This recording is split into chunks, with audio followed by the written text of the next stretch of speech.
The Peterhof Palace is an emulation of early modern Dutch Peterhof, meaning Peter's Court, is a series of palaces and gardens located in Petergof, St. Petersburg, Russia, commissioned by Peter the Great as a direct response to the Palace of Versailles by Louis XIV of France. Originally intending it in 1709 for country habitation, Peter the Great sought to expand the property as a result of his visit to the French royal court in 1717, inspiring the nickname of the Russian Versailles. The architect between 1714 and 1728 was Domenico Treccini, and the style he employed became the foundation for the Petrine Baroque style, favored throughout St. Petersburg.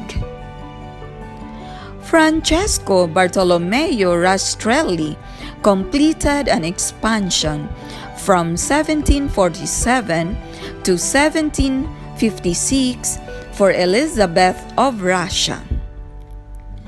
The palace-ensemble, along with the city center, is recognized as a UNESCO World Heritage Site. The end of the Great Northern War resulted in the Treaty of Nystad in 1721, ceding much of the Swedish Empire's claim to the Baltic Sea to the rising Tsardom of Russia. Peter the Great already began construction of his new capital, St. Petersburg, in 1703, after successfully capturing Swedish provinces on the eastern coast. This strategic location allowed Russian access to the Baltic Sea through the Neva River that flowed to the Gulf of Finland. The island of Katlin and its fortress Kronstadt, northeast of St. Petersburg, provided a gateway and commercial harbor access owing to the shallowness of water closer to the city. Throughout the early 18th century, Peter the Great built and expanded the Peterhof Palace complex as a part of his goal to modernize and westernize Russia. The dominant natural feature of Peterhof is a 16-meter high bluff lying less than 100 meters from the shore. The so-called lower gardens at 1.02 kilometers, comprising the better part of Peterhof's land area, are confined between this bluff and the shore, stretching east and west for roughly 200 meters. The majority of Peterhof's fountains are contained here, as are several small palaces and outbuildings. East of the lower gardens lies the Alexandria Park with 19th century Gothic revival structures such as the Capella. Atop the bluff, near the middle of the lower gardens, stands the Grand Palace. Behind of it are the comparatively small upper gardens.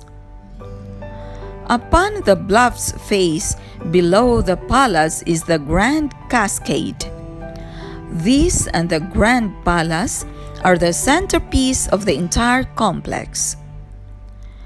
At its foot begins the Sea Channel, one of the most extensive waterworks of the Baroque period, which bisects the lower gardens. Peterhof, like Czarskoye, was captured by German troops in 1941 and held until 1944. In the few months that elapsed between the German invasion of the Soviet Union and the appearance of the German army, employees were only able to save a portion of the treasures of the palaces and fountains.